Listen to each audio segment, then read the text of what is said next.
Dezembro de 81, botou os ingleses na roda. 3-0 no Liverpool, ficou marcado na história.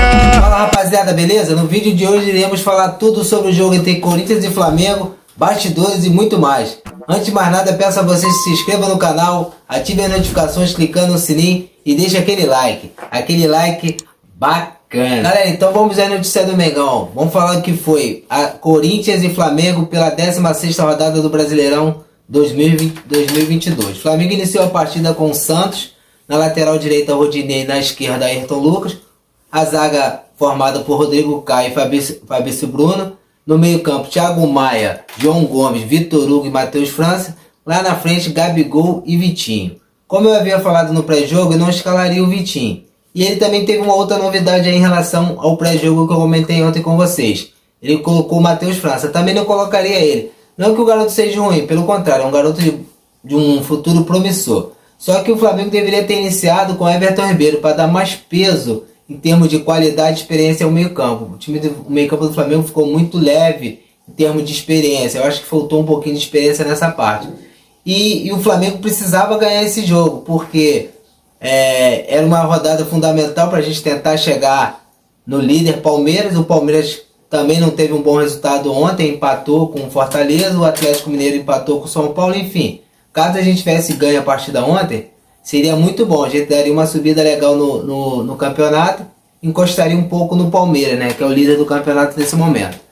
Além disso, o Flamengo realmente não fez uma boa partida, independente da escalação, o Flamengo não fez uma boa partida. O Flamengo teve muita dificuldade de articular jogadas. É verdade que as melhores oportunidades foram nossas, né? E no segundo tempo o Rodinei, num erro técnico, né? Que aquela bola ali não tem como um jogador que joga em um grande clube igual o Flamengo fazer um gol contra daquela maneira. Uma bola que ele poderia deixar passar, poderia chutar para frente, enfim, poderia tomar várias atitudes. Não aquela de tentar dominar a bola bate no ossinho do tornozelo dele ali, né? E a bola vai no canto. Até porque se ela fosse um pouco mais para dentro do gol, no meio do gol literalmente, o Santos poderia ter pego aquela bola. Mas além dele ter feito um movimento técnico errado, a bola ainda foi bem no canto. Infelizmente o Santos não conseguiu pegar. Uma coisa que eu queria comentar com vocês também, não tem nada a ver com o jogo em si particularmente, mas ontem na transmissão do jogo, os comentaristas disseram que o Corinthians foi melhor do que o Flamengo, mais organizado e mereceu a vitória. O que eu não entendia foi o seguinte: o Corinthians foi mais organizado, mereceu a vitória, mas o melhor jogador em campo foi o goleiro deles. Não dá para entender, né?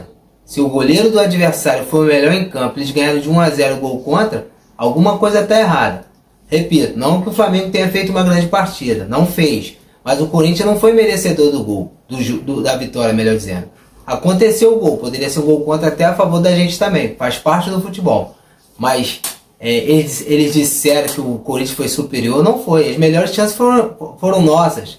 Tanto é que o Cássio foi o melhor jogador em campo. Não foi o Santos que foi o melhor em campo.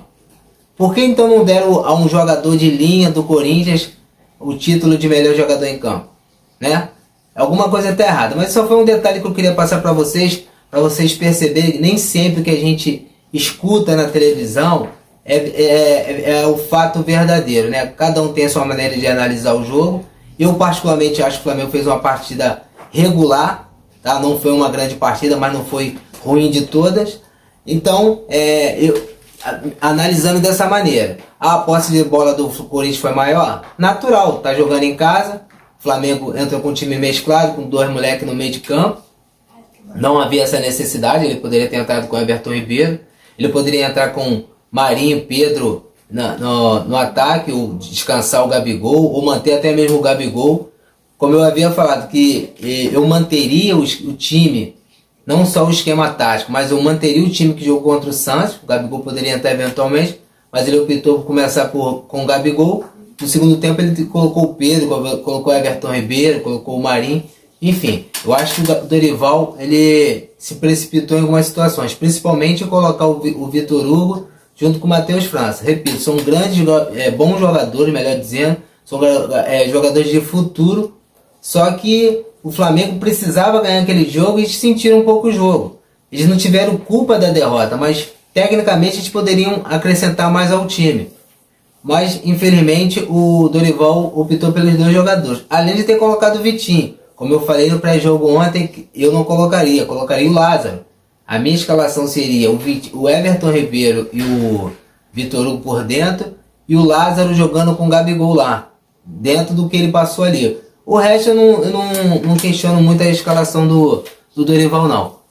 A jogada do Rodinei foi uma jogada de erro técnico incrível, a bola ali, uma bola fácil, né, de resolver. Ele não tinha nenhum jogador do Corinthians, um gol assim que assustou até os torcedores do Corinthians, que não esperavam que saísse gol naquele momento.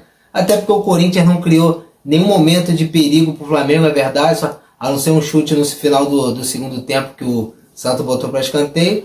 Nós tivemos as melhores oportunidades. Repito, não fomos melhor do que o Corinthians, mas também não merecemos perder essa partida.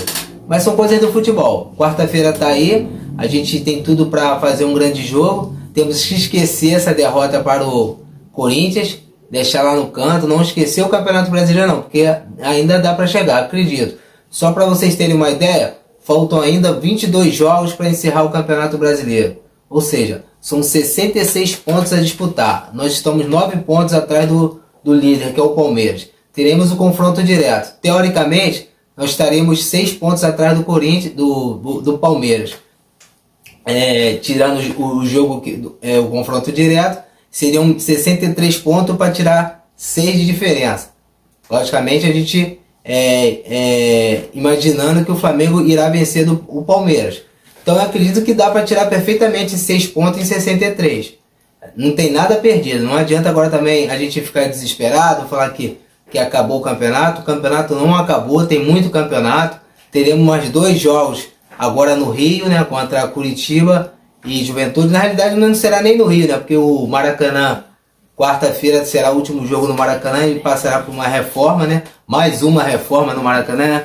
Não dá para entender tanta reforma, o gramado sempre ruim. Mas teremos 2 jogos como mando de campo, né? Será contra Curitiba e contra Juventude. Possivelmente faremos esses 6 pontos. Depois sairemos para pegar o Avaí, fechando o primeiro turno.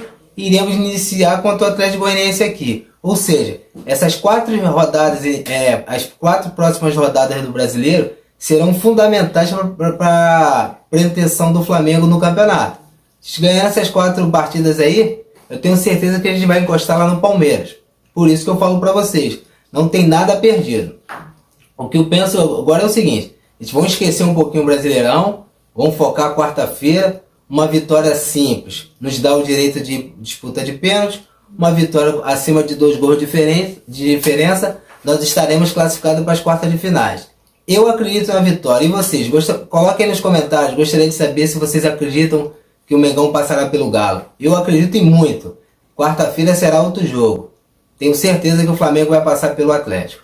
Falando um pouquinho agora também de bastidores, né? Continua o Flamengo no mercado da bola. Como eu já falei aqui, o Wallace é praticamente jogador do Flamengo. Digo para você que só falta ser oficializado, né? A contratação, mas ele já está contratado. O Wendel está por detalhes. E o Flamengo continua no mercado. Estão dizendo aí que pode surgir um grande jogador, além desses 2 bons jogadores estão sendo contratados, poderá surgir um novo jogador. A gente vai ficar aí aguardando, procurando nos informar para passar para vocês quem poderia ser esse grande jogador que o Flamengo está especulando. Se for contratado de fato, eu acredito que seja um jogador de meio campo.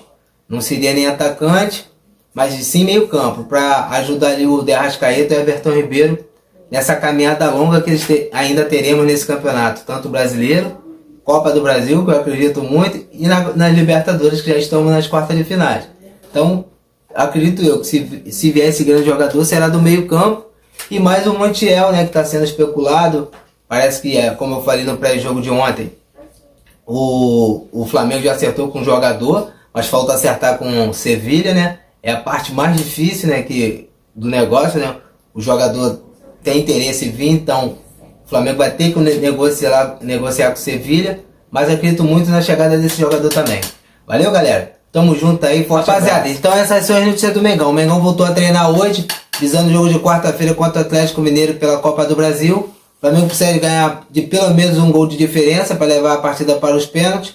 2 gols a mais de diferença, o Flamengo estará classificado. Peço a vocês que se inscrevam no canal, ativem as notificações, clicando no sininho e deixando aquele like bacana. Vambora, Mengão! Ali, Mengo, pra cima deles, Flamengo. Dali, Mengo, pra cima deles, Flamengo.